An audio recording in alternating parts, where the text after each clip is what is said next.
Bonjour à tous, bienvenue à cette édition du webinaire en dentisterie avec Dr José Marcoux. Mon nom est Hélène Perras, c'est moi qui vais être l'animatrice ce soir. C'est un plaisir d'être de retour avec vous avec plus d'un mois d'absence. Ce soir, le sujet, on va parler d'anatomie dentaire et orale chez le chat et le chien pour la prochaine heure. Donc, cette formation va être admissible à vos heures de formation continue pour l'OMVQ. Je vous rappelle, vous n'avez pas besoin de compléter un quiz, vous n'avez pas besoin de recevoir un document, un certificat de notre part. Depuis, je dirais maintenant 2 ans, peu après le début de la pandémie, l'OMVQ a changé son règlement, donc maintenant, c'est laissé au jugement des médecins professionnels à savoir si une formation qu'ils ont fait est susceptible d'être acceptée ou non. Donc, quand on parle pas de produit, là, ben, il y a des bonnes chances que ça soit une formation susceptible d'être rapportée dans votre dossier. Ceci étant dit, avant que je vous présente Dr Marcoux, prochain webinaire, ça va être le lundi 17 octobre et la thématique sera les bijoux dentaires. Non, non, c'est pas vrai. On va parler, on va parler, vous savez, ça fait quelques fois qu'on mentionne le gros congrès vétérinaire de dentisterie qui est le Dental Vet Forum. Cette année, c'est dans la région de Vegas, au Nevada. C'est ça, Oui, Vegas? non, mais oui. Reno, c'est ça. Et Même affaire. José, là, j'ai commencé Docteur Marcoux, vous allez voir, c'est José, puis à la fin, ça va être Joe. José, il va avec sa technicienne Mélissa et ils vont aller chercher, en fait, de l'information. Ils vont aller au salon des exposants, ils vont aller aux journées de gestion, ils vont se promener un peu. Puis étant donné qu'ils sont deux, ben, ils vont avoir un point de vue un peu différent puis complémentaire. Puis on va faire le 17 octobre, donc lundi, le 17 octobre à 19h. Je vais envoyer l'invitation. Ils vont faire une soirée, en fait, 1 heure de formation sur leur perle, leur coup de cœur, qui nous ramène de là-bas, autant sur des instruments puis du petit knowledge comme ça qui est facile à passer en webinaire. Donc, en même temps que j'ai envoyé l'enregistrement, ben, je vais vous envoyer l'invitation. Je vous rappelle, pour poser des questions, il y a 2 options. En bas, il y a le Q&A et le chat. Donc, gênez-vous pas. Si vous voulez absolument parler, ben, si vous voulez parler, là, absolument, ça se bat pas aux portes pour venir parler, mais je peux aussi activer votre micro, juste lever ma main. Et y a-t-il d'autres choses? Je pense qu'on a fait le tour. J'ai bien hâte de voir au CVQ. Vous pouvez voir que je suis un petit peu en carence de contacts sociaux avec les vétérinaires. J'ai bien hâte de voir au CVQ à la fin du mois d'octobre. Josée, alors Dr Marcoux, elle était acupunctrice humaine avant sa vie de vétérinaire. Elle est rentrée à la faculté, elle a obtenu son DMV en 2016. Je vais mettre ça dans le quiz de Noël. Oui, à chaque fois, je l'oublie. 2016, elle a fait son internat à la fac, elle a fait sa résidence à la fac, elle a fait plein de stages partout en Amérique du Nord. Elle a passé l'examen théorique du board et là, il lui reste l'aspect pratique qu'elle va faire en juin prochain. C'était difficile un petit peu avec la pandémie d'aller aux États-Unis. Donc, ben là, elle travaille pour Yvette Mobile depuis maintenant 1 an et demi et quasiment 2 ans. Et elle va dans les établissements vétérinaires, elle fait des consultations et elle fait des chirurgies. Sur ce, je lui laisse, je lui donne un dance floor. Surtout qu'elle a un beau top en paillettes ce soir juste pour vous expliquer comment fonctionne son service. Donc, si vous avez des petits patients qui ont besoin soit de soins dentaires avancés, comme des traitements de canal, par exemple, des choses que vous ne faites pas, ou des extractions plus difficiles, ou simplement il y a des cas bizarres que vous ne savez pas quoi faire avec, ça va me faire plaisir d'aller vous aider avec ça. Fait que normalement, on commence par une consultation qui se font les vendredis, où je peux voir le patient réveillé puis essayer de faire un plan, un estimé que je peux vous remettre. Ça se fait tout sous forme de consultation interne, un peu comme Dr Boileau. C'est-à-dire que l'animal est déposé à la clinique, je le vois, je vous parle à vous, puis on repart avec un plan. Puis, si les gens acceptent, donc l'estimé et le plan, mais on se revoit pendant une autre semaine, le mardi, mercredi, jeudi, c'est les journées de chirurgie. Puis, donc, je peux venir à votre clinique puis faire la procédure qui est nécessaire pour votre petit loup. Parfait! Donc, on est prêt pour. S'il y a des questions sur les services, gênez-vous pas. Je pense que José, il lui reste un peu de place pour les consultations avant son grand départ vers la conférence de dentisterie. Fait que gênez-vous pas pour la contacter. Je me fais souvent demander si je sors de Montréal, là. Fait que si jamais, oui, tu sais, tout se négocie, ce que je dis tout le temps, mais avec des frais de déplacement, on peut aller à Gatineau, à Québec, à peu importe. Fait que si vous avez des cas spéciaux, écrivez-moi, puis on va s'en jaser, non? Parfait. Tout à fait. Donc, ce soir,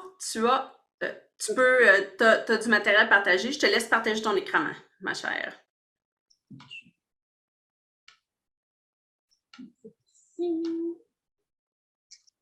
Donc, j'ai voulu faire une présentation sur l'anatomie orale parce que je trouve que dans les livres, c'est souvent très, très, très mal décrit. Même moi, pour mon board, il a fallu souvent que je regarde dans 3-4 livres différents avant vraiment de voir chaque structure pointée, là. Puis des fois, quand on cherche le nom de quelque chose de précis, ben, on ne trouve pas. Fait que c'est mal décrit la bouche, malheureusement. Fait qu'aujourd'hui, j'ai fait un petit ramassis des structures les plus pertinentes que je trouve pour les généralistes. Là. Fait que là, je ne vous lancerai pas dans des affaires que vous ne servirez jamais. Là. Fait que j'essaie de faire ça très pratico-pratique, soit des structures qui sont importantes pour les blocs ou à faire attention en chirurgie, etc. Puis on parle un peu de vocabulaire aussi. Fait que, allons-y. Puis j'ai fait un petit peu, j'aime ça, moi, les quiz. Fait que les structures ne sont pas pointées, fait que vous pourrez essayer dans votre tête là, de figurer où sont les choses, puis après ça, ben, les flèches vont apparaître. OK, donc ici, on a un crâne de chien vu du dessous avec du palais. Donc, les structures qui sont intéressantes à observer là-dessus, bien, on a vraiment les fissures palatines. Ça, c'est quelque chose qu'on voit souvent à la radio. C'est 2 gros trous qu'on voit à la radio. Puis en fait, ça va nous aider à identifier que cette radio-là provient du maxillaire. Donc, ce serait une des structures importantes à connaître. En fait, c'est pas tellement qu'ils sont... il n'y a rien à faire avec ça en chirurgie particulièrement, mais c'est juste quelque chose qu'on voit fréquemment dans nos patients. Puis je pense que je vais les mettre. Fait que nos fissures palatines, c'est les 2 gros trous qui sont ici. Vous voyez mon curseur, hein? Oui. Autour des fissures palatines. Donc, en fait, ça communique vers la cavité nasale, mais bon, normalement, quand on fait des extractions, on est quand même assez loin, mais ça va être les 2 trous qu'on voit à la radio. Ensuite, il n'y a pas énormément de vaisseaux à faire attention dans la bouche. On est quand même assez chanceux là-dessus, mais une de ceux-là, ça serait l'artère palatine majeure qui sort à peu près vis-à-vis PM4 au palais. Puis, il y en a une de chaque côté, puis en fait, elle se trouve à être au milieu du milieu. Fait que, si vous avez le milieu du palais, puis elle se trouve pas mal au milieu, puis elle se promène là, au milieu du milieu. Si vous avez un gros chien, c'est sûr que vous n'allez pas frapper ça en faisant des extractions, mais des fois, sur un chihuahua, c'est pas si large que ça, le milieu. Donc, ça va être vraiment comme un des gros vaisseaux que, si on l'accrochait avec un scalpel, ça vaudrait la peine de le ligaturer. Il n'y en a pas beaucoup d'autres que ça, mais lui, ça peut arriver. Puis, on a aussi les artères palatines mineures, il y en a plusieurs. Puis, en fait, ici, c'est un super exemple, ce crâne-là, parce qu'il y a 3 petits picots.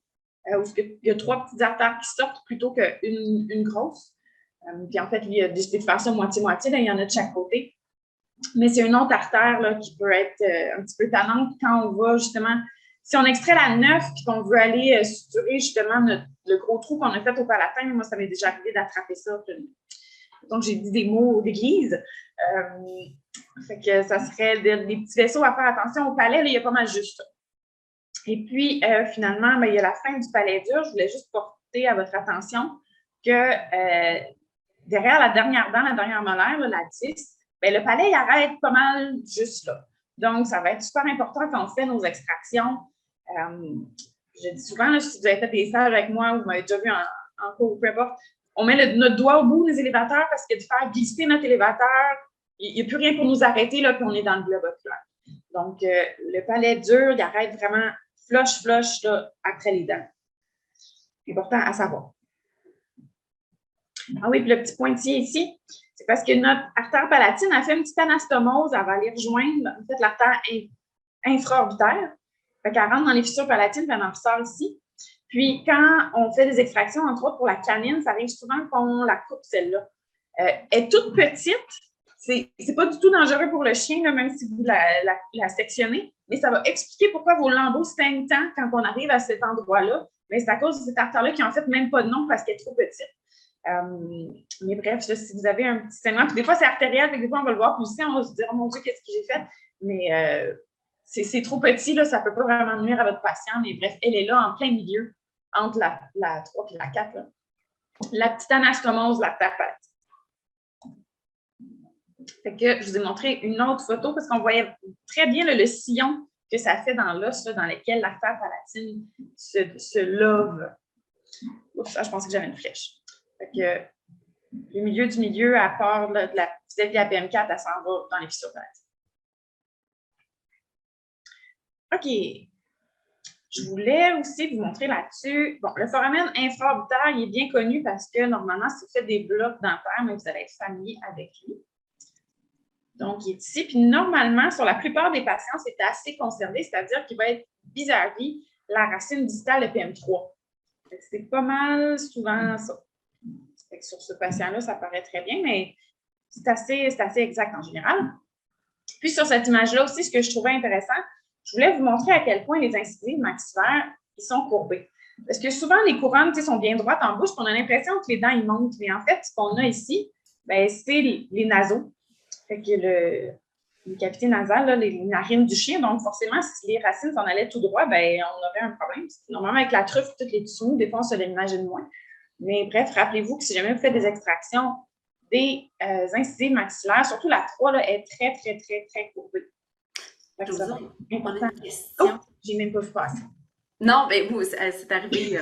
Donc, pour les artères palatines majeures mineures, est-ce qu'on peut utiliser un électrocuteur au lieu de les ligaturer? Il y a tout un débat là, par rapport à qu'on n'a pas le droit d'utiliser l'électrocuteur dans la bouche, là, mais je ne sais pas trop pourquoi ce débat-là existe. Il y a comme un petit match là, entre les chirurgiens et les dentistes des fois. Là. Je ne vois pas pourquoi pas. On va dire ça. Si jamais vous frappez la majeure, si c'est un petit chien, ça ne me stresserait pas. Si c'est un gros chien, je pense que j'aimerais mieux une ligature. Là. C'est quoi? C'est 5 mm les vaisseaux pour un électrocuteur? Non, c'est. Je ne me sers pas de ça. Mais sur un gros chien, je pense à la ligature. Même si vous avez quelque chose de moins de 10 kg, là, moi, je pense bien que l'électrocuteur va faire la job. Puis spécialement pour la petite ici, là, oui, définitivement. Puis ça, je serais jalouse à minuit. J'ai fait un danois là, cette semaine là, de 70 kg. Puis ça, c'était un pas pire boyau sur le gros patient, finalement. Troisième ici. Bon. Foramen infraorbitaire, donc vue de face, là, quand on fait nos blocs, c'est ici qu'on va. Fait qu'on voit que c'est quand même assez grand comme foramen. Ça s'en va jusque derrière, à l'arrière du crâne, à l'arrière des yeux. Donc, encore une fois, quand on fait des blocs, une des choses à savoir, c'est le foramen maxillaire. En fait, si on visualise ceci comme étant un canal, l'entrée ou plutôt la sortie va être le foramen infraorbitaire. Ceci est le canal infraorbitaire. Puis, en fait, l'entrée ici, c'est si on est le vaisseau lunaire. En fait, l'autre trou, c'est le foramen maxillaire. Donc, le canal infraorbitaire se situe entre le foramen infraorbitaire et le foramen maxillaire. Donc, si vous faites des blocs en allant geler, soit en passant derrière le palais ou en dessous de l'arcade zygomatique, mais c'est ici que vous allez aller déposer votre goutte de lidocaïne ou de bupivacaïne. C'est un autre petit quelque chose à avoir en tête là, quand on fait des blocs, parce que c'est vraiment quelque chose qu'on va viser. Bon, celui-là, probablement que vous êtes capable un peu de vous faire une tête, déjà juste avec les mots qui sont là. Moi, ça m'a pris longtemps, en tant que résidente, là, à cacher c'était quoi la différence entre le coronoïde et le condyle. Là. C'est comme deux mots qui commencent par C, puis c'est les deux se situent au mandibule, puis je ne comprenais pas trop ce qui se passait là. Puis en fait, tout le fond de la gueule, l'articulation temporomandibulaire, ça a été très mystérieux pour moi pendant longtemps. Mais bref, le processus coronoïde, là, c'est la grande projection ici. Puis en fait, ça ne s'attache à rien, ça. C'est-à-dire l'articulation va se faire au niveau du condyle, puis c'est ça qui va s'articuler dans le crâne. Puis là, ici, on a ce grand morceau d'os-là. En fait, les muscles vont s'attacher à là, mais ça ne s'articule pas à une autre articulation. Puis, c'est ce processus coronoïde qui peut faire mal au patient quand on rouvre la bouche. Imaginez-vous que le mandibule bascule. Bien, le processus coronoïde va se retrouver à faire protrusion derrière l'œil. Sur un patient normal, bien, il y a de la place pour faire ça. Mais si on a un abcès ou une tumeur, puis là, on s'imagine que le coronoïde bascule vers l'avant, bien, ça va faire très mal au patient. Fait que ça peut expliquer des fois pourquoi un patient ne veut pas ouvrir la bouche s'il y a une pathologie rétrobulbaire. Donc, c'est le processus coronoïde ici qui est notre coupable. Notre condyle, donc, c'est lui qui va vraiment s'attacher dans l'articulation. C'est lui qui tient notre mandibule après notre tête. Ensuite, on a le processus angulaire de la mandibule. Alors, les mandibules, c'est féminin. Hein. Je sais que j'inverse là parce qu'il fallait que je le cherche dans le dictionnaire, mais je vais mettre ça dans le quiz, ça aussi. C'est une mandibule. Une mandibule? Oui. C'est un trampolin. Un trampoline. Une. Oui, puis il y a moustiquaire aussi, hein, je pense que c'est une. Une moustique. OK. Continue, je vérifie. Je note. Processus angulaire, donc, de la mandibule, ça va être, encore une fois, quelque chose qui est intéressant quand on fait des blocs. C'est quelque chose qu'on peut sentir. En fait, c'est vraiment la dernière portion du mandibule qu'on peut palper. Puis, si on veut savoir qu'on est bien dessus, mais il suffit d'ouvrir la bouche du patient, puis le processus angulaire va se déplacer sous notre doigt. Si on ouvre la bouche du patient, puis ce que sous notre doigt ne bouge pas, bien, en fait, on est en train de palper quelque chose à la base du crâne. Fait que ça va être un autre petit point là, qui est utile là, des fois quand on palpe nos patients. Puis l'échancrure mandibulaire, bien, c'est le creux qui est ici. Encore une fois, c'est quelque chose qu'on va viser quand on fait nos blocs. C'est vraiment la petite concavité qui est ici, qui s'appelle l'échancrure mandibulaire. Les chats n'ont pas. C'est plutôt plat à cet endroit-là. Donc voilà, j'ai démystifié l'arrière de la mandibule là, qui est caché dans les muscles puis qu'on ne voit jamais, mais des fois, si vous faites des radios, etc., là, vous ne connaissez pas la différence entre les trois bosses qui sont là, bien, on a un processus coronoïde qui ne sert à rien, qui sert juste à attacher des muscles, mais qui ne s'articule pas. Le condyle, qui lui devrait être, fait partie de l'articulation temporomandibulaire, donc il devrait être articulo-temporal. Puis le processus angulaire de la mandibule, là, des fois qui est fracturé, qui est notre petite pointe ici.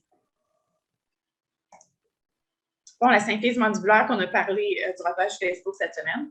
Donc, normalement, elle existe chez le patient, elle est intacte. C'est surprenant des fois en radiographie, étant donné qu'elle apparaît comme étant plutôt radiotransparente parce qu'elle est faite de cartilage. Des fois, elle a l'air plus large que sur d'autres patients. Les brachycéphales, entre autres, ça a juste l'air gros. Bref, c'est normal pour ces patients-là. Puis, chez certains patients aussi, ça a quand même une petite mobilité, ça. Là. Fait que ça ne faut pas être surpris, là, des fois, si on est capable de la bouger un petit peu. Puis, on n'oublie pas que les deux incisives 1, qui se situent de chaque bord de la symphyse, en fait, ils ont comme un petit peu un pied dedans, puis étant donné que ça ici, mais c'est du cartilage, des fois, ces deux incisives-là vont avoir plus de mobilité que les autres, mais on le tolère en sachant que c'est anatomiquement normal vu que là, c'est très mince à cet endroit-là, puis qu'il y a beaucoup de cartilage. Bon, les foramen Mantonii, là, je les traduis par central parce qu'en anglais, ils disent middle. Peut-être qu'on peut dire moyen aussi. J'ai essayé de traduire des choses parce que c'est comme une traduction libre. Là. Je ne sais pas vraiment les termes en français si c'est accepté d'un auteur à l'autre, mais bref. C'est un autre des gros vaisseaux qu'on peut rencontrer dans la bouche puis qui mérite d'être ligaturé. Il y en a seulement 3. Là. On a vu la palatine, puis ici, on a le foramen Mantonii central. Que si vous faites l'extraction de la canine mandibulaire, mais quand vous allez vouloir enlever de l'os pour sortir votre dent, mais ça se peut que vous le rencontriez. Puis, dépendamment de la conformation du patient, mais des fois, il est un petit peu plus rostral, des fois, il est un petit peu distal. S'il est distal, bien, il ne nuit pas, mais des fois, quand il est rostral, bien, ça se peut qu'on le rencontre plus tôt.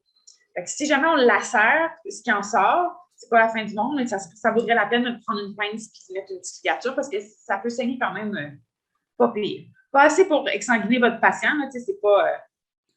je veux dire, si je fais une mandibulectomie et que je coupe ça, ça ne me stresse pas. Là. Mais bref, ça vaut la peine d'être ligaturé quand même puisque vous allez avoir un bon hématome. Puis, notre foramen Mantonii, il y a 2 autres amis. Là. Il y a le caudal et puis le rostral.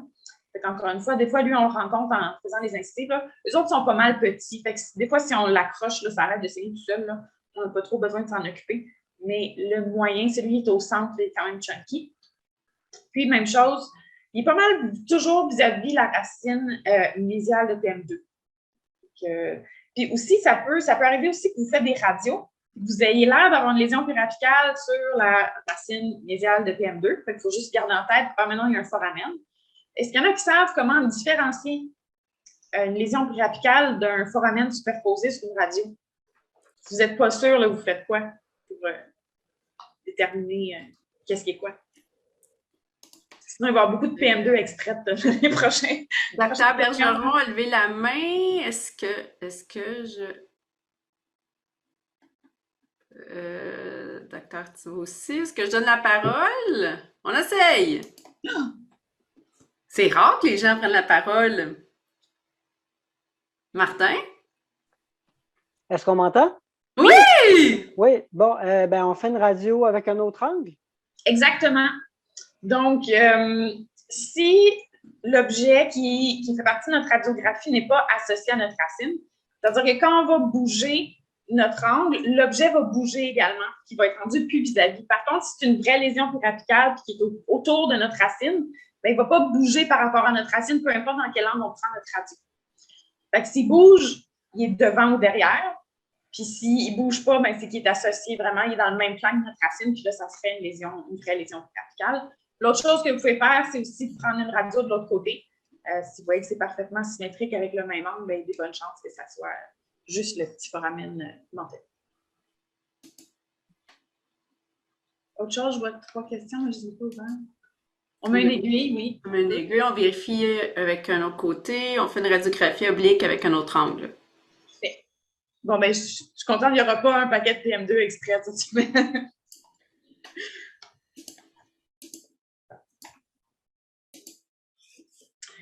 Finalement, on a notre foramen mandibulaire qui, encore une fois, va être intéressant quand on fait des blocs dentaires. C'est lui qu'on vise.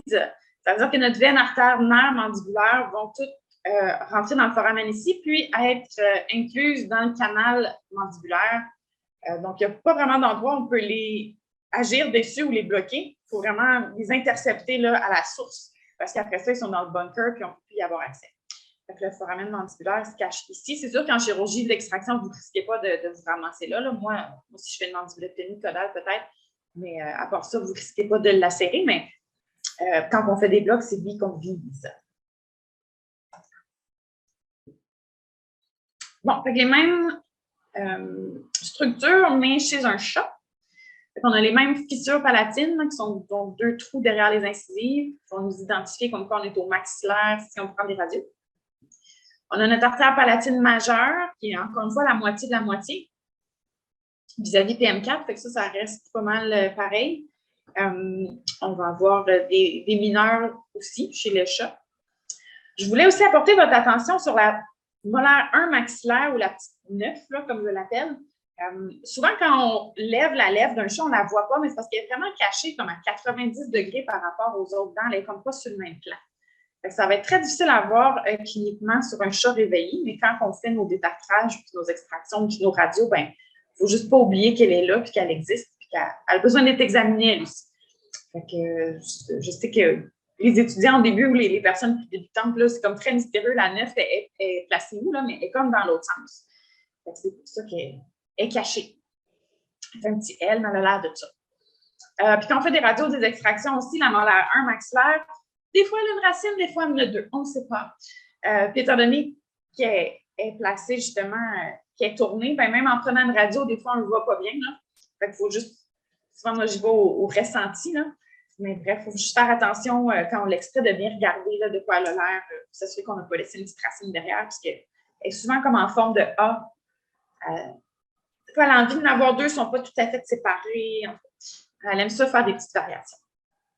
Puis, même chose, je voulais porter à votre attention la fin du palais dur. Justement, si on est en train d'extraire la 9, la fin de notre palais dur est juste là. Donc, si on ne veut pas glisser avec nos élévateurs, il faut juste savoir qu'on met notre doigt et qu'on est sur le bord du précipice. C'est une question, Glenn? Là, je l'ai vu apparaître. Est-ce possible de dire une fente palatine au lieu de fissure palatine? Non, c'est pas la même chose. Fait qu'une fente palatine, ça va être vraiment un défaut de suture au niveau des 2 maxillaires, qui est aussi connu comme un bec de lièvre. Là.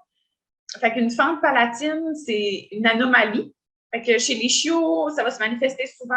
Les chiots vont avoir de la difficulté à téter la mère, vont du lait qui leur sort par le nez. Ils ne peuvent pas faire une succion parce que leur bouche n'est pas close.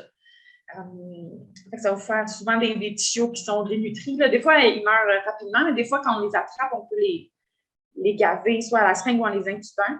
Puis ça se corrige chirurgicalement, bien que c'est compliqué, là, mais ça peut se faire. Fait qu'une fente palatine, c'est vraiment une anomalie de fusion. Puis les fissures palatines, ben, c'est des structures anatomiques normales. Là, c'est les deux trous qui sont ici. C'est pas la même chose du tout. Ah, il semblerait que c'est pas facile sur le web de trouver la différence. OK. Ben, comme je vous dis, c'est super mal décrit la bouche. Ça ne me surprend pas. Je me suis même ostinée, moi, avec un article une fois, qui était récent même, qui a sorti une mauvaise information, que j'avais étudiée pour mon board d'ailleurs, fait que je la savais, mais c'est compliqué. Fait que en anglais, ça va être palatine fissures. En fait, c'est pratiquement le même mot. Puis une fente palatine, c'est palatal cleft. Fait que ça, c'est le défaut de fusion, là. Fait que c'est vraiment deux choses différentes. Il y en a un qui est normal, puis qui n'est pas pathologique, puis l'autre qui a besoin d'une correction. J'ai pas de photo de fente palatine, j'en vois pas souvent. J'ai une couple de consultes, mais ils n'ont pas été en charge.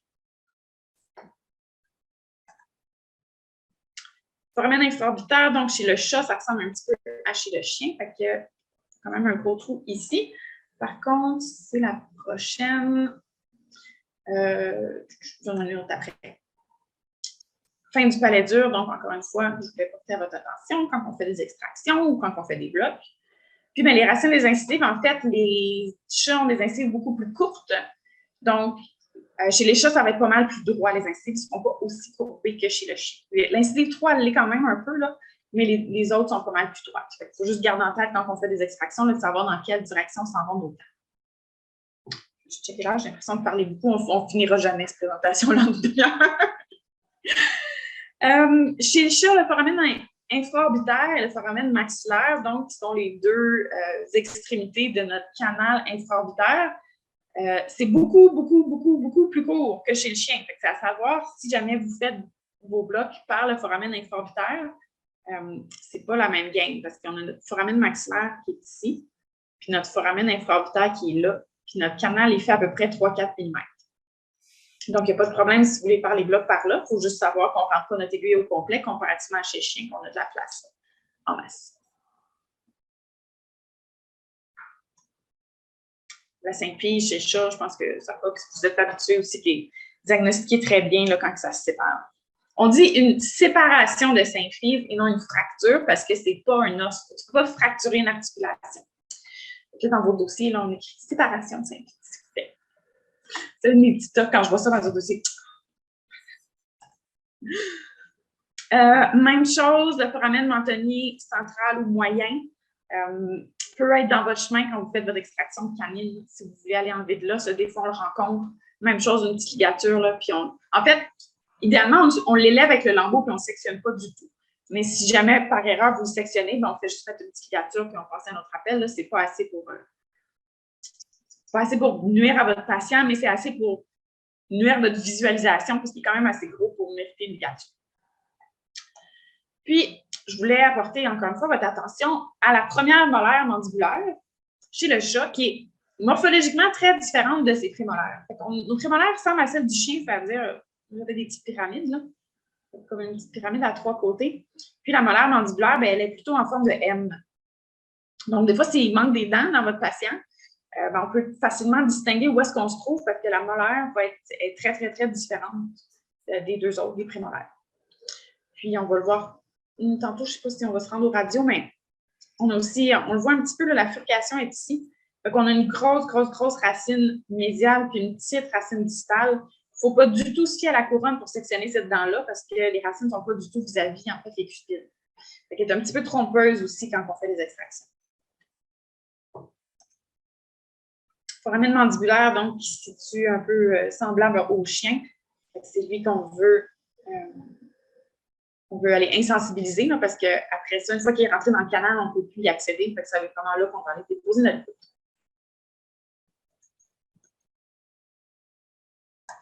Nouveau chapitre, les tissus mous.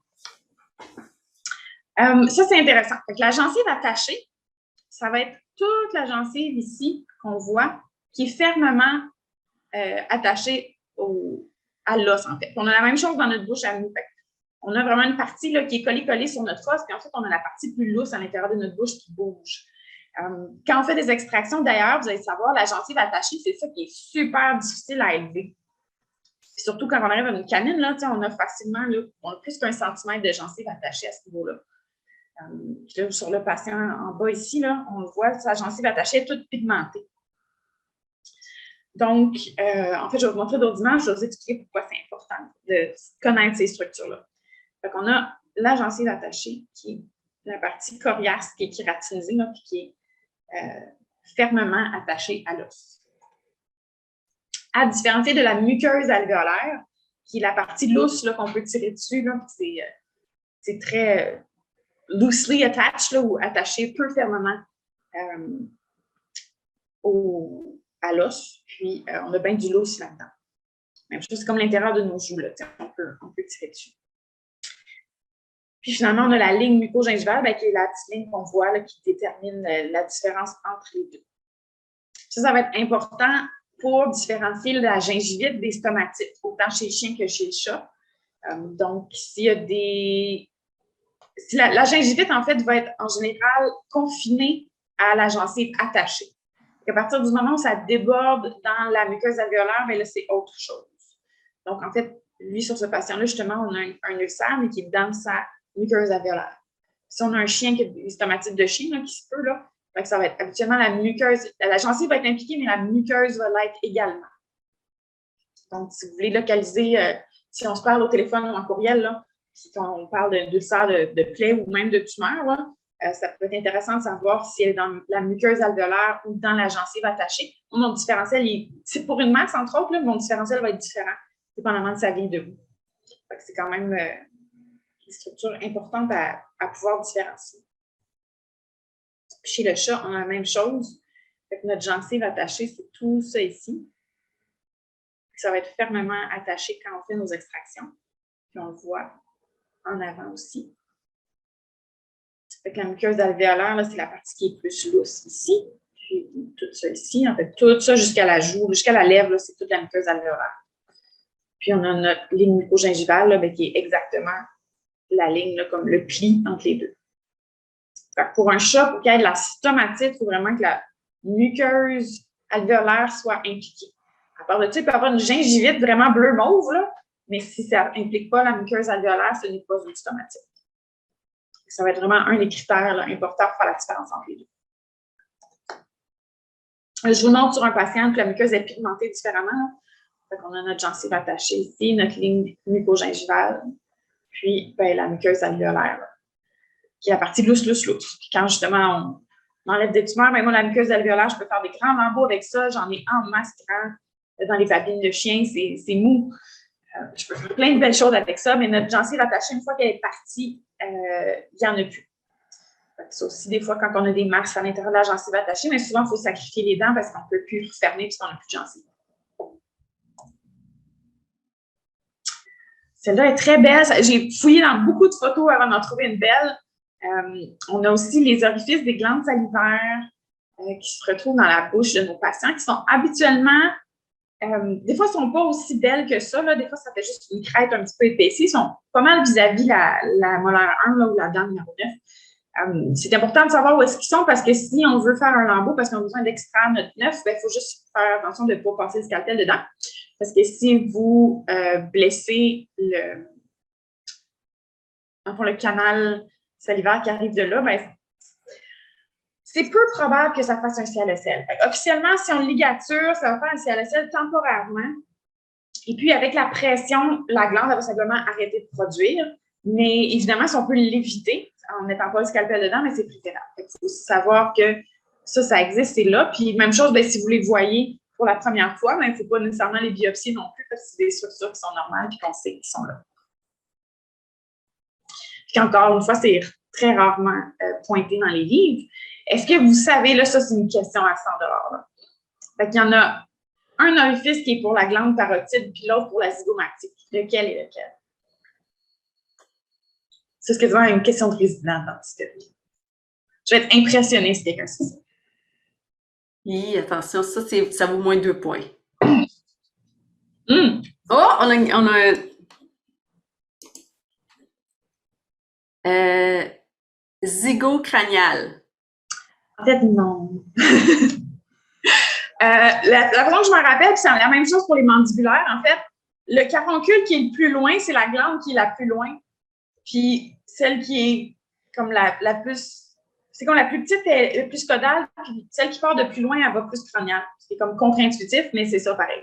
Fait qu'en fait, la crâniale va être la parotide parce qu'elle part de plus loin. Puis la zygomatique est juste derrière l'œil. Fait qu'elle a court à faire, mais elle a décidé de faire son canal plus court. Fait que c'est elle qui sort caudale. Fait que la zygomatique est comme paresseuse, elle a fait ça court, puis c'est la parotide qui fait tout le chemin. Mais bref, on essaie de ne pas mettre notre scalpel dedans. Puis même moi, des fois, là, quand je veux faire une session de relâchement, là, puis les mots qui sont dans mes jambes, mais on a assez de. Donc, ça aussi, le palais, c'est quelque chose qui est jamais montré dans les textbooks. Il y a un article qui décrit là, en détail, il y a des crêtes, des vallées, écoute, comme chaque facette est nommée. Là, je ne vais quand même pas aller dans ce détail-là, là, mais il faut savoir que vraiment sur la ligne centrale, derrière les incisives, il y a ce qu'on appelle la papille incisive. Chez ce patient-là, il est très peu visible. Je vais vous montrer d'autres photos après, là. Mais il y a comme au moins 6 formes de papilles incisives qui sont décrites. Fait que ça peut vraiment prendre des tailles et des formes un peu différentes, peuvent être pigmentées ou non. Il faut juste savoir qu'elles existent puis ne pas les biopsier, s'il vous plaît. C'est normal qu'il y ait une petite bosse là, puis c'est correct. Chaque crête du palais s'appelle une crête. Et puis, sont numérotés là, vraiment de rostrale à caudale, fait que la première, la deuxième, la troisième, la quatrième. Fait que si jamais, pour une raison quelconque, une lésion au palais, vous voulez me faire des descriptions, là, ben, chaque bosse, ça s'appelle une crête, puis ils ont des numéros. Encore une fois, les formes des crêtes ont toutes des différents noms, là, mais on ne se lancera pas là-dedans. Parfois, les brachycéphales, vu qu'ils ont toute la face mouchée, là, ben, leurs crêtes sont tellement rabougries une sur l'autre que ça fait comme une poche, un repli dans le fond, redondant de muqueuse. Puis il y a du poil, puis de la bouffe, puis toutes sortes de belles choses là, qui se ramassent dans les craques. Puis ça fait des belles palatites, puis des ulcères à l'intérieur de tout ça parce qu'il y a plein de choses qui se ramassent. Là, j'ai fait ça cette semaine aussi. On dit, j'ai même fait des choses. Non, ça fait 2 semaines. Je fais des choses passionnantes récemment, mais un jour dans une conférence, ça va venir, parce que j'ai pu prendre enfin des belles photos de palatites et de poils et de toutes choses qui est pris là, dans nos crêtes palatines pour les petits brachycéphales. On a une question. Est-ce que, et là, je ne sais pas comment prononcer ce mot-là, rugué? Ah, rugué, oui, c'est le mot en anglais. Ben, je pense en latin, là, mais en anglais, dans les articles, ça va être écrit comme ça, oui. Donc, rugué peut être utilisé au lieu de crête palatale. Oui, ben, c'est en anglais, mais oui, c'est le bon mot. Fait que notre palais dur, en fait, il va à peu près jusqu'ici, mais pas mal, là où il y a les crêtes, c'est notre palais dur, puis le palais mou, il est ici derrière. Fait que tantôt, je vous ai parlé, là, le palais dur, il arrive vraiment juste après les dents. Ici, comme ça. Fait que notre palais mou, vraiment, on peut se rendre quasiment dans le pharynx au travail. Hein. Fait que moi, ça fait partie de mes examens, là, je le parle partout, puis je parle aussi de palais mou, je m'assure qu'il n'y a pas de masse qui se cache derrière ça. Mais prof, si c'est flou pour vous où se termine le palais dur et où commence le palais mou, parce que tout le monde en parle, mais jamais personne nous le montre clairement, bien, partout où il y a des crêtes, c'est du palais dur, puis il se continue même un petit peu plus loin, puis il arrête, flush derrière les dents. Après ça, c'est le palais mou. Il n'y a plus d'os ici, là, fait si on mettait un instrument, là, on passe tout droit. Là. Fait que ça, ici, c'est une autre morphologie de papille incisive. Là, sur ce chien-là, est beaucoup plus proéminente, mais c'est quand même quelque chose qui est tout à fait normal, là, puis on biopsie pas. Puis ça existe aussi chez le chat. Fait une petite papille incisive ici. La leur est un petit peu plus plate, mais il y en a une aussi. Encore une fois, des fois pigmentée, des fois non. Fait que sachez que ça existe et que c'est pas. Ça sert à quoi? L'organe voméronasal a une sortie de ses canaux de chaque côté. Fait qu'il l'a, puis là, il y a des petits points. Voilà, ça sert à ça. Puis en général, si je fais des maxillectomies, j'essaie tout le temps de le conserver parce que je ne sais pas ce que ça donne si je leur suture l'entrée de l'organe voméronasal, mais bref. J'essaie, en général, de le conserver. C'est tout le temps dans les jambes quand on fait nos chirurgies de palais, justement, quand il y a une forme palatine, là. Mais bon. T'as personne qui l'a étudié. À quoi est-ce que, genre, si on le coupe, qu'est-ce que ça fait? Non, Il n'y a pas de... Bon. on ne sait pas. Et l'organe de Jacobson sort là. Un autre mystère. Ah, il y a une main levée. Ah! Ça nous excite toujours. Oui, c'est ça. Est-ce que... Là, je donne le droit de parole. Oups, non, je pense que la personne a retiré... Attendez une minute, là, ça bouge, ça bouge.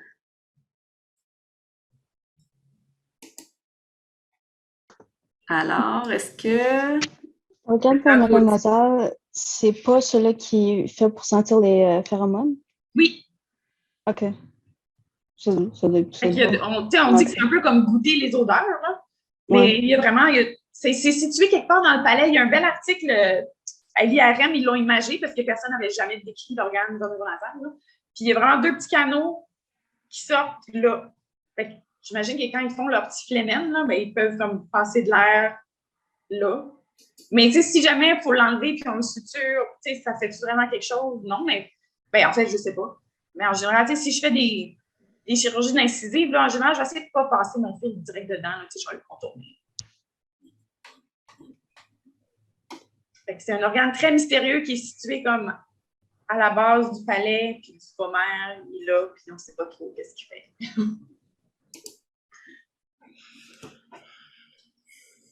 Ah! Vous avez sûrement déjà vu les petits picots dans les joues de vos patients. Vous vous êtes peut-être demandé c'était quoi. Mais là, aujourd'hui, je réponds à cette question tant attendue. Il s'agit des glandes salivaires mineures. On connaît les 5 glandes salivaires majeures que je vais mettre dans le quiz, mais je ne vous dis pas la réponse. Mais il y en a au moins genre 1 millier d'autres qui sont diffusément partout dans la bouche. Il y en a dans la langue, il y en a dans le palais, il y en a dans les joues. Et puis, il y en a plusieurs. Donc, souvent, quand on fait des extractions et qu'on veut rétracter la lèvre, c'est tout le temps comme bien visqueux à cet endroit-là, puis elle nous échappe tout le temps. Là. Ben, c'est parce qu'il y a une collection de glandes à cet endroit-là. Donc, contrairement aux glandes majeures, c'est-à-dire les glandes majeures vont vraiment avoir plein d'acinis qui se déversent dans un canal, qui vont vraiment avoir une embouchure. Ben, eux autres, ils n'ont pas de canal. C'est de la glande est là, puis elle se déverse à l'extérieur tout de suite. Fait qu'on voit les petits picots que ça fait. Fait que si vous demandez les petits picots, comme j'ai une muqueuse pigmentée et une non pigmentée, là, ben, c'est tout à fait normal si c'est des glandes salivaires mineures. Fait que même si je vous enlevais toutes les glandes salivaires majeures, on a tellement de glandes salivaires mineures que ça ferait probablement rien. Cliniquement.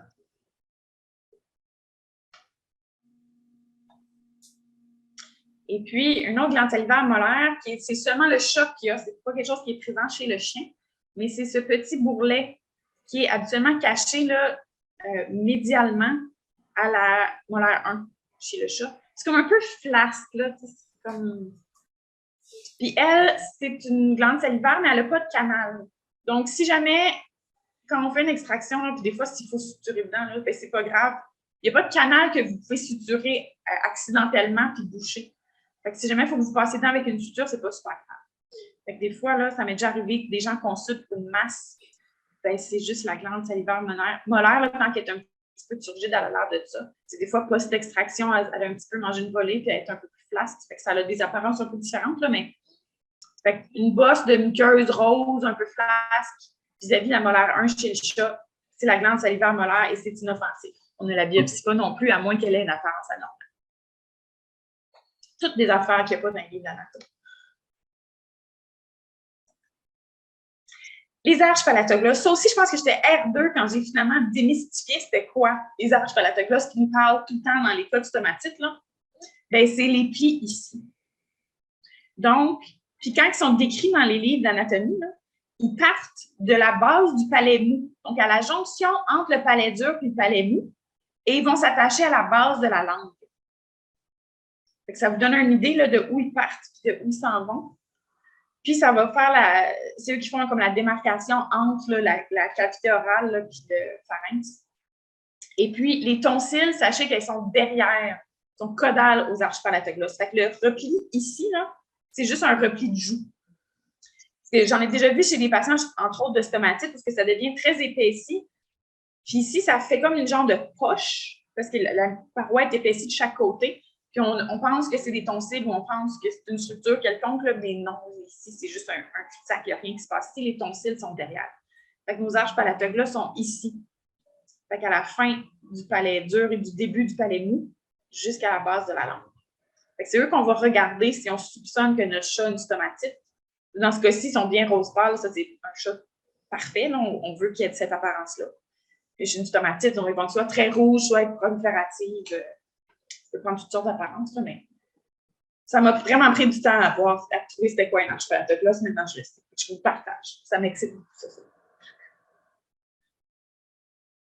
Question? C'est une vieille question? Le creux à côté de l'arche plie entre le palais et la langue ne peut pas être appelé une fosse glossopalatine? Oh, peut-être. Je ne sais pas. Je vais me renseigner. Fosse. Je le prends en note pour toi. Oui, ça pourrait. Je serais curieuse. Encore une fois, c'est jamais pointé dans les livres d'anato, mais il faudrait voir si ça a un nom, cette poche-là. Parfait, c'est tout pour le moment. Super. On a des bonnes questions, hein? Oui. Oups, attends, je crois... Non, OK, c'est réglé. Oui, pour l'instant, c'est la seule. OK. Les tonsilles, en fait, là, chez ce chien-là, c'est un peu décevant parce qu'ils sont cachés, je pense que c'est même pas une de mes photos, mais bref, ils sont cachés dans leur crypte. Mais c'est pas mal là qu'elles devraient être. Fait que les tonsilles les arches palatoglottes sont ici, là, sont beaucoup moins proéminentes chez le chien. Là. Fait que nos tonsilles sont ici, sont cachés dans leur crypte, ici présentement. Donc, quand on intube, souvent, ça vaut la peine de regarder nos tonsilles, juste pour s'assurer qu'on n'a pas une tumeur dessus. Fait qu'elles peuvent sortir légèrement, mais on devrait être capable de les repousser dans leur crypte si jamais elles sont sorties. Fait que moi, quand je fais mon examen oral avec le patient endormi, je vérifie toujours les tonsilles. Puis des fois, s'il y en a une de sortie, pas l'autre, je me dis, il y a une raison, il y a une masse. Mais si je suis capable de la repousser, mais je considère que c'est normal. Souvent, c'est juste la position, là, sinon, on croche. Fait que là, c'est pas la meilleure photo. Je vais essayer d'en prendre. C'est pas facile d'éclairer en fond de gorge, là. Mais pour l'instant, c'est le mieux que j'ai trouvé, mais nos tonsilles sont ici. On ne veut pas qu'il y ait de tumeur dessus. Bon. 10 minutes.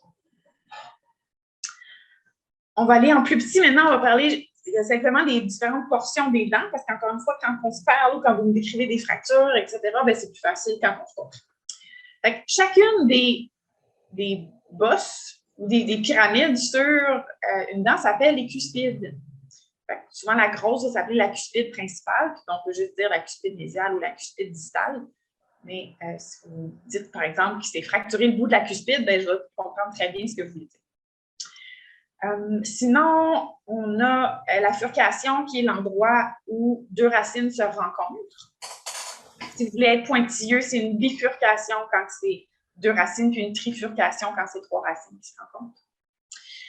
La cavité pulpaire, donc, ça va être la partie où la pulpe se cache, puis l'apex, ben, c'est le bout des racines. Fait, tout ce qui est visible en bouche, et dans ce cas-ci, recouvert d'émail, va se trouver être la couronne. Tout ce qui est caché sous l'os se trouve être la racine.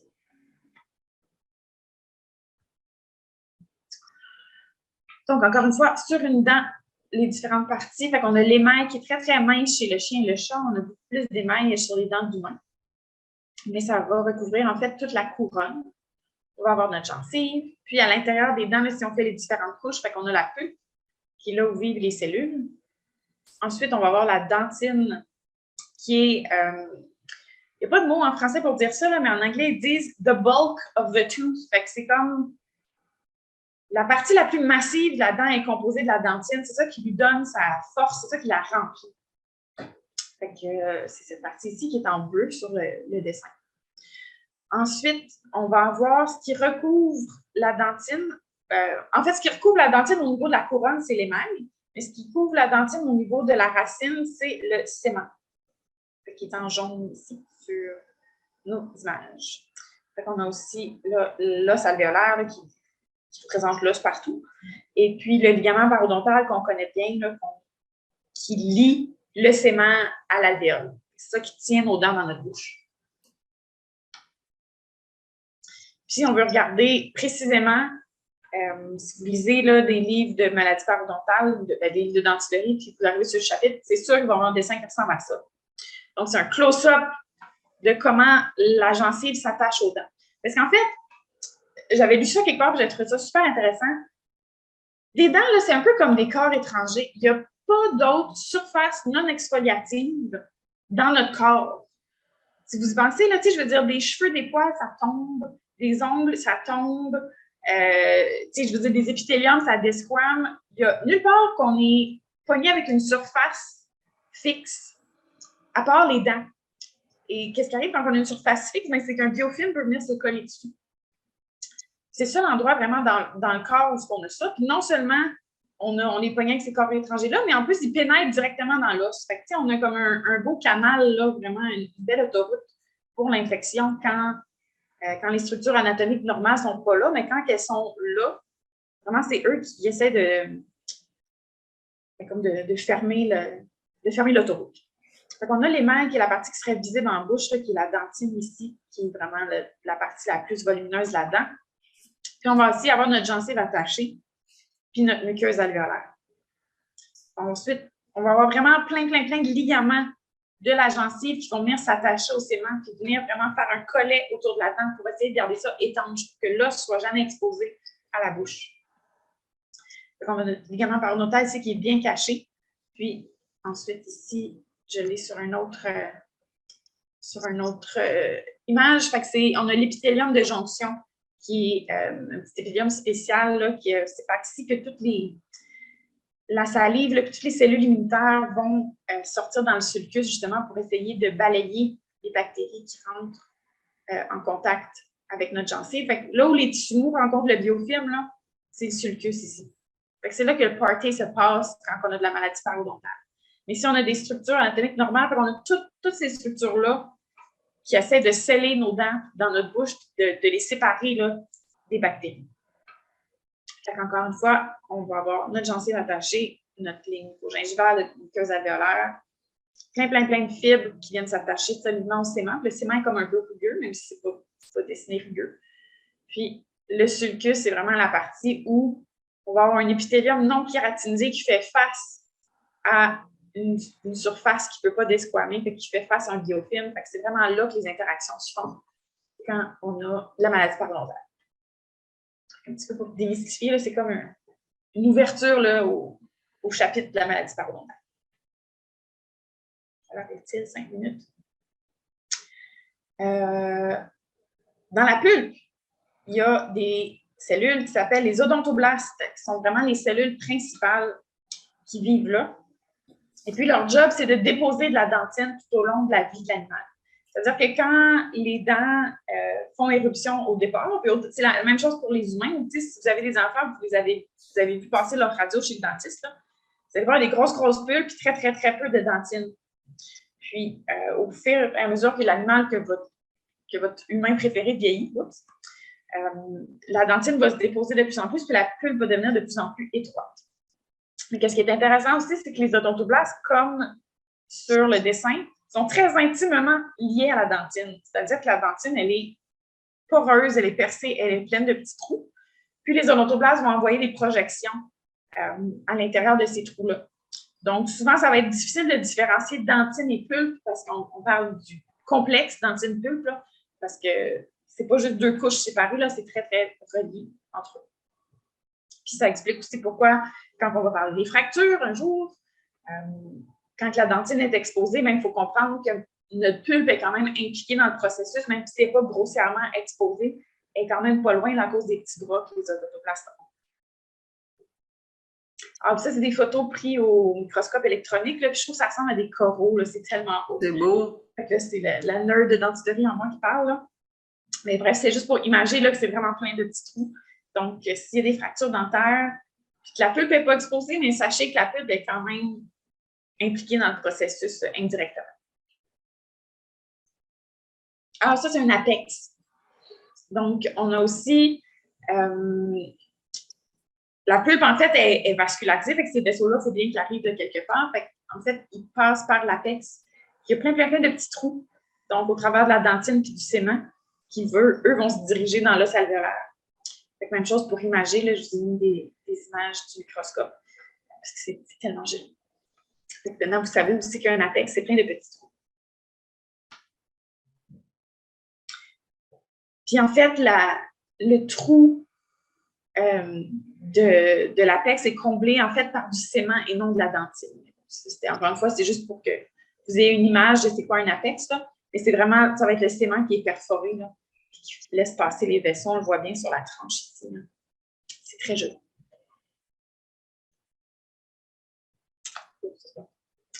Rapidement, un peu d'anatomie radiographique, puis on va avoir fait pas mal les choses les plus pertinentes. J'ai réussi à faire ça plus vite que je pensais.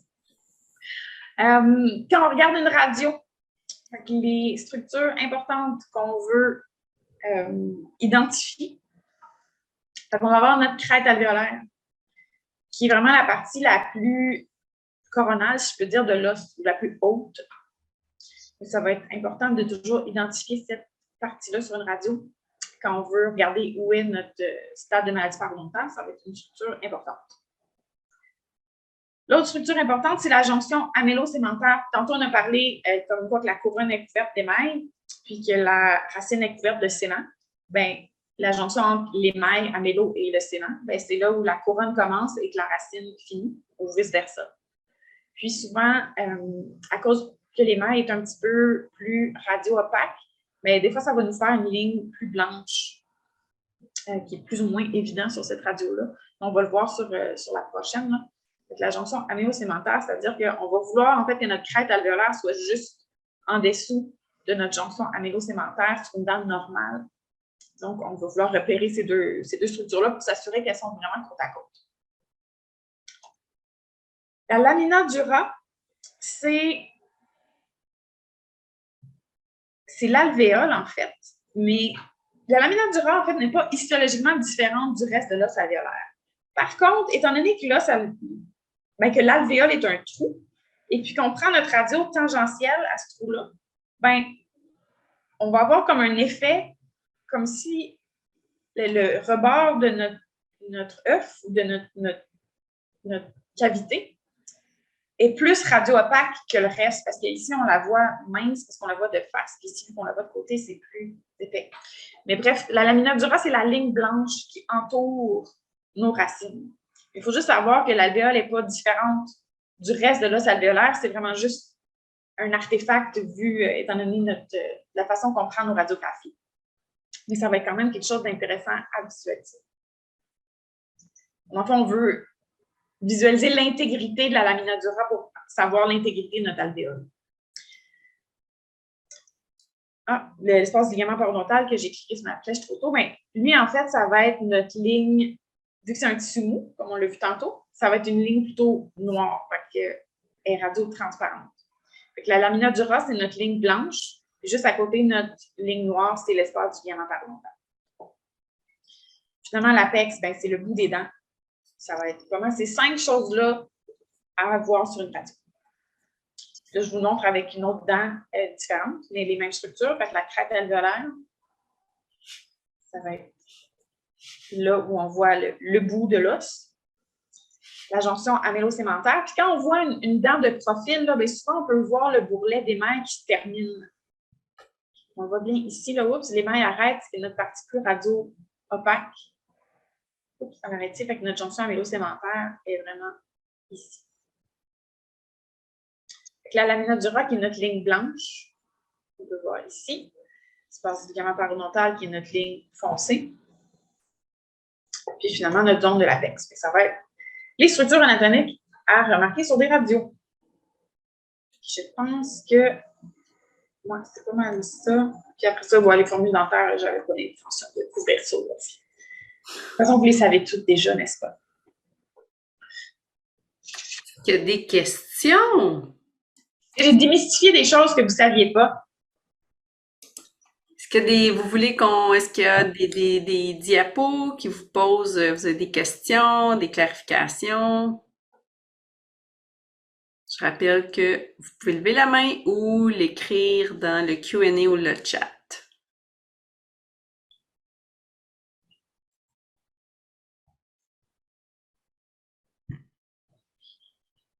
C'est encore tranquille, il n'y a rien.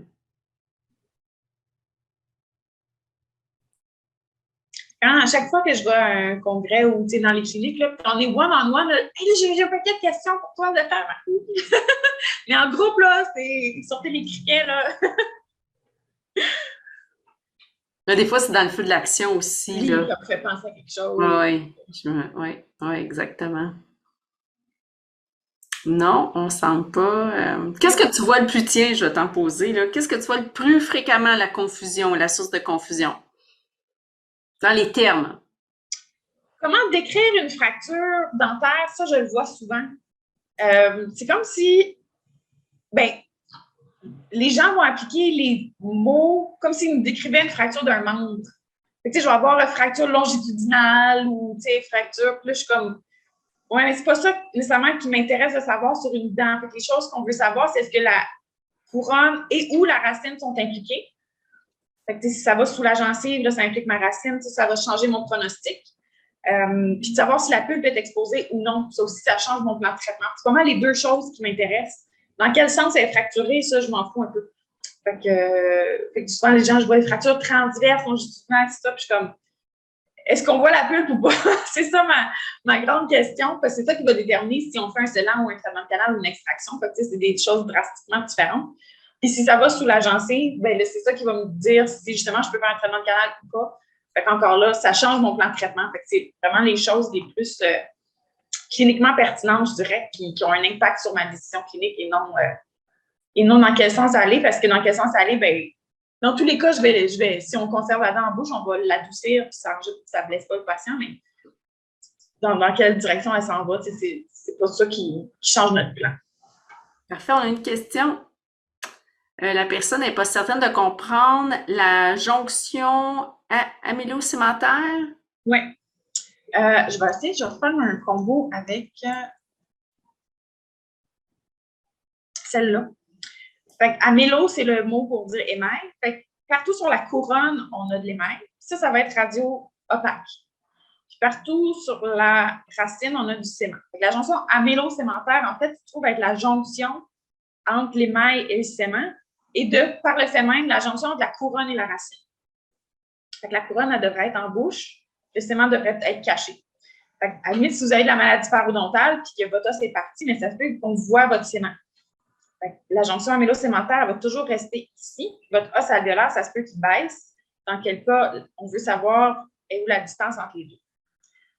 Fait que, la jonction amylo-sémentaire, c'est là où la couronne rencontre la racine. Ou là où l'émail rencontre le sément, ce qui se trouve à être un peu la même chose.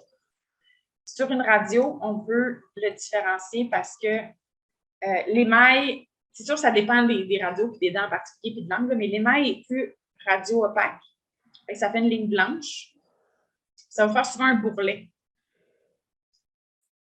qu'on voit un petit peu mieux ici. Ça, c'est notre émail qui termine. Puis là, forcément, le sément est juste en dessous, bien qu'il est invisible. Là.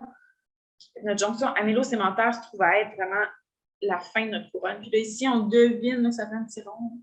Mais bon, ici, on voit un petit peu mieux le petit rond sur celle-ci. Ça serait ma jonction amylo-sémentaire qui serait ici sur cette scène, ce thème 1. Est-ce que ça a clarifié ou est-ce que je l'explique autrement? Personnellement, j'ai trouvé ça clair, mais je n'y pas. Attends, une autre question. À la jonction amylo-sémentaire, c'est là aussi environ que repose une gencive normale. Oui, tout à fait. Parfait. Ça, si vous avez d'autres questions sur cette structure-là, je vais passer à d'autres questions en attendant. Est-ce que le mot symphyse est le bon mot pour la symphyse mandibulaire vu qu'il n'y a pas d'articulation, de ligament? Oui, c'est une symphyse, parce qu'une symphyse, c'est un type d'articulation qui est cartilagineuse. On en a une au niveau du bassin aussi. Fait que symphyse, c'est le bon mot. C'est fracture qui n'est pas le bon mot. Parce que fracture, ça implique un os qu'on a fracturé à quelque part où il n'y a pas de séparation. Vous pouvez vous fracturer un radius, mais vous ne pouvez pas vous fracturer une symphyse. Vous pouvez juste la séparer. C'est comme on ne peut pas se fracturer une cheville. Soit tu te l'es avulsé, soit tu as fracturé ta malléole, mais tu ne peux pas fracturer ta cheville. Fait que, c'est juste, on peut séparer notre symphyse, pas être comme le predator, là, mais on ne peut pas la fracturer parce qu'elle est déjà c'est déjà un vide. Vous Cinq savez livres, que vous c'est ne bon. voulez pas jouer au Scrabble contre Josée parce que elle va vous réaligner les mots. Est-ce qu'il y a d'autres questions? C'est un de mes petits tocs. Mais ah oui, je vais en profiter. Les nœuds lymphatiques, ce sont des nœuds lymphatiques mandibulaires. Ce ne sont pas des sous-mandibulaires. Puis je sais que tout le monde le dit, puis que mais en humaine, ça se dit parce qu'il y en a plusieurs paires, là, mais en médecine vétérinaire, il n'existe que les mandibulaires. Vous pouvez scraper le mot sous, c'est superflu et inexact. Voilà. C'est quoi, on dit en anglais, là, my soapbox, monter sur son soapbox, là, quand tu veux faire une déclaration, là, puis quand tu penses bien. Ah oui. Voilà. J'ai monté sur mon soapbox. Ce sont des nœuds lymphatiques mandibulaires. OK. Est-ce qu'il y a d'autres commentaires? Est-ce qu'il y a d'autres déclarations sur le box? Pour l'instant, y a-t-il des mains levées? Non. Donc, je pense que c'est tout, Josée. Un dernier mot de la fin. Y a-t-il quelque chose que tu voudrais ajouter? D'autres, des fois, des constatations, des observations que tu vois souvent en visitant les membres, pas les membres, les établissements vétérinaires. Je suis rendue, attendez, il y a quelque chose qui vient de rentrer. Alors, jusqu'à quel niveau peut-être une dent fracturée sans qu'il y ait une exposition de la pulpe? Ça dépend de l'âge du patient. Fait que les patients très, très jeunes vont avoir très peu de dentine, donc la pulpe va être beaucoup plus facilement exposée. Puis, ça dépend aussi de l'angle de la fracture. C'est-à-dire que si ma fracture est, disons, horizontale, ben, si on regarde cette dent-là, on voit la pulpe. Fait que si ma fracture est horizontale et elle va jusqu'au milieu de la dent, ben, ma pulpe, elle serait exposée. Par contre, si elle va au milieu, mais qu'elle est en biseau, ben, ça se peut, dans un certain angle, elle l'ait évité complètement parce qu'elle soit dans l'épaisseur de la dentine. Fait que c'est dur de vous donner une réponse parce que ça dépend de la forme. Mais si votre fracture est horizontale et qu'on est à mi-couronne, là, vraiment sur n'importe quelle dent, c'est sûr que notre pulpe est exposée. Mais quand on joue avec des angles, j'en ai vu des fois que j'étais sûre qu'elle était exposée, puis finalement, il a passé comme en 3D, là, juste sur le bord, puis il n'a pas exposé rien. Fait que ça dépend de l'angle. Puis de l'âge du patient. Fait que c'est un gros, ça dépend. Parfait. Prenez des photos puis envoyez-les-moi. Je vais essayer de vous aider. OK, 2 questions qui viennent de rentrer. Donc, les glandes salivaires molaires sont seulement aux mandibules? Oui, seulement chez le chat. Parfait. Oh, là, la question, je pense, est en lien avec qu'est-ce que tu viens de dire juste avant. Où se trouve généralement derrière la molaire maxillaire? Là, j'ai comme perdu le fil. C'était quoi donc? Où se trouve? Ah, la personne, si elle peut juste rephraser, là, parce que là, je suis comme perdue en 2 questions. On va en faire... quel est le bon terme pour parler de fracture en lambeaux de la 108-208? Fracture en slab, en biseau? Slab, c'est en anglais. Puis en biseau, ça serait en français. C'est juste que dans les 2 cas, ça ne m'indique pas les 2 choses que je veux savoir, c'est-à-dire est-ce que ça va sous la gencive et est-ce que ma pulpe est exposée. Fait en slab, c'est un peu comme un iceberg, là, c'est-à-dire le côté se détache de la dent. Mais encore là, des fois, j'en ai pulpe exposée, des fois non, ça dépend de l'épaisseur qui est impliquée. Puis des fois, ça va sous la gencive, dans quel cas il faut extraire la dent, puis des fois non. Fait que si vous m'écrivez juste fracture en biseau, puis vous me demandez, par exemple, mon plan de traitement, un estimé, ou vous écrivez ça dans un dossier, mais officiellement, c'est pas assez d'informations pour moi. Fait que ça me dit, OK, c'est le bord de la dent qui est parti, mais j'ai besoin de savoir, en plus de ça, si la pulpe est exposée, puis si ça va sous la gencive. Si là, vous voulez qu'on fasse un plan ensemble. Fait que les 2 mots sont bons, c'est juste que ils m'aident pas. Parfait. Puis vous n'aidez pas non plus, parce que ça, même si c'est en biseau, ça ne vous dit pas si vous devez l'extraire. OK. On a une question un peu plus générale, mais j'aime ça quand tu reprends puis t'es bonne pour synthétiser, je trouve. Comment peut-on évaluer un animal qui nous est présenté? Douleur, sensibilité?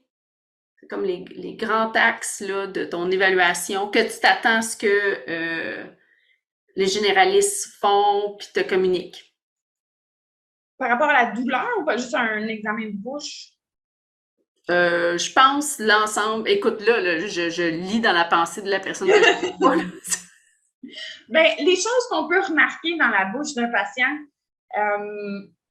premièrement, avant même que j'ai ouvert la bouche de mon patient, je regarde son visage. Fait que j'ai-tu une symétrie, j'ai-tu une enflure, j'ai-tu un museau qui est croche, j'ai-tu un œil qui est plus sorti que l'autre. Fait que déjà, ça va me donner de l'information. Après ça, quand je soulève les lèvres, souvent, mon premier coup d'œil va être pour l'occlusion.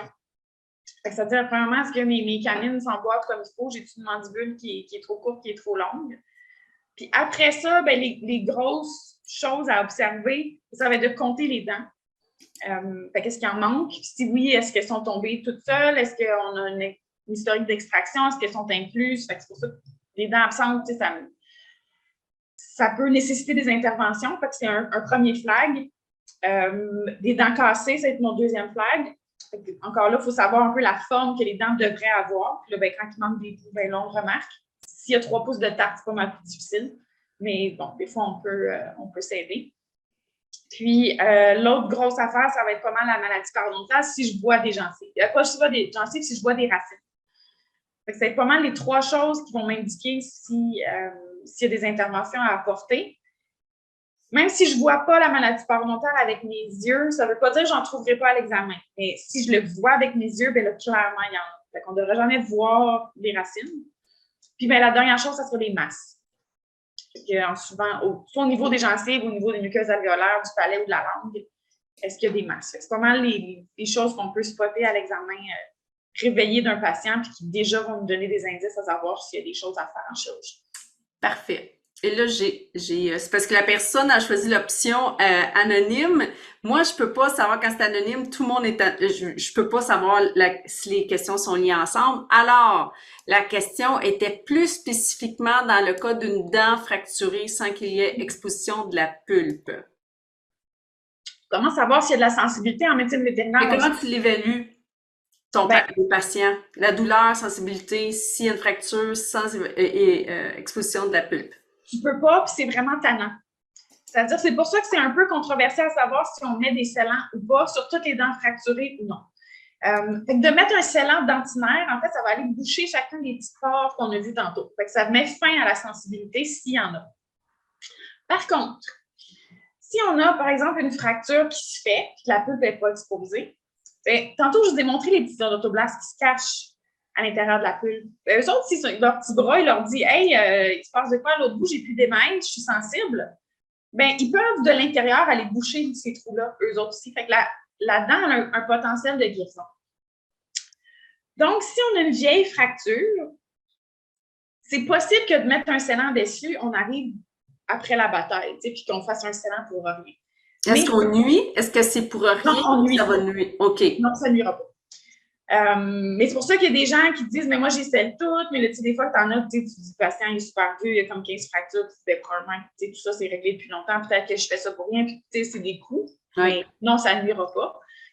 En général, ce que moi, j'ai comme décidé, c'est que si j'ai une évidence que ma fracture est plutôt récente, soit parce que le client l'a vu, puis peut vous dire quand c'est arrivé, ou s'il n'y a pas de tarte dessus, puis elle est encore bien tranchante, on voit que c'est récent. Puis que le patient a moins de 5 ans, c'est-à-dire une dentine qui est plutôt étroite là, ou mince, je vais les sceller. Puis si le patient est plus vieux que ça, puis qu'il y a 3 pouces de tarte sur la fracture, probablement qu'elle ne date pas d'hier. Souvent, ceux-là, je vais les laisser tranquilles. L'autre affaire, c'est que c'est un peu dur à vendre un scellant sur une fracture non compliquée d'une dent. Déjà, on a de la misère à vendre des détartrages quand il y a comme 8 pouces de tarte dans la bouche des chiens. Là. Fait que, en général, je ne pousse pas pour faire des scellants sur toutes les dents avec des pulpes non exposées. Mais si on avait tout l'argent du monde et que tous les clients avaient toute la bonne volonté du monde, je pourrais en faire pas mal plus. Mais souvent, j'essaie d'être réaliste et je ne les pousse pas tant que ça. Là, mais d'un point de vue simplement théorique, oui, on pourrait tout à fait sceller toutes les fractures non compliquées. Puis, on ne peut pas demander au patient si c'est sensible, contrairement à nous. Là, si on mange du sucré ou du chaud, du froid, on sait si on a une fracture à quelque part, là, ou une petite chip, mais nos patients ne sauront jamais. puis on ne peut pas, tu sais, de palper, ça ne marche pas. Il faut comme faire un test chaud-froid, mais essayer de faire ça avec le patient, là, c'est une des choses qu'ils ne peuvent pas nous dire. Ben, super, je pense que ça termine notre soirée. On n'a plus de questions et on a une bonne heure. Donc, si les gens veulent mettre dans leur dossier une heure de formation continue dans leur dossier de l'OMVQ, c'est les bienvenus. Je tiens à remercier Josée pour encore ton dévouement. Tu fais ça bénévolement. On apprécie énormément, surtout l'opportunité de poser des questions pratico-pratiques à la fin. Je rappelle que Josée est disponible si vous avez des patients. Principalement dans la région de Montréal, Laval, Montérégie, et c'est possible avec un frais de déplacement dans d'autres régions. La question que j'ai principalement, c'est si on peut avoir les diapos de cette formation. Malheureusement, non, parce que ce sont des diapos qui sont utilisés et qui ont été montés tout spécialement dans le cadre d'une autre formation qui, elle, est payante. Fait qu'on est très, très, très chanceux. Merci, Josée. Donc, c'est vraiment du contenu ce soir pour...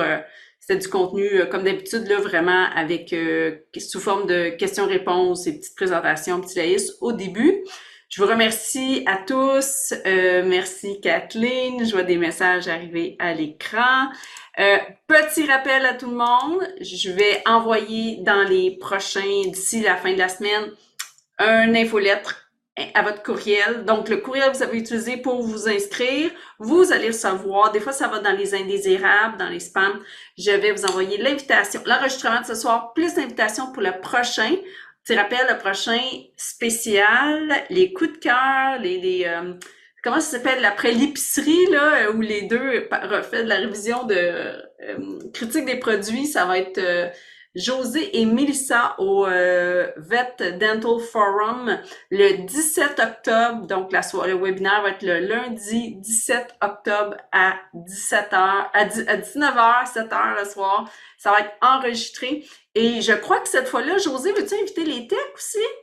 Ah, ben oui.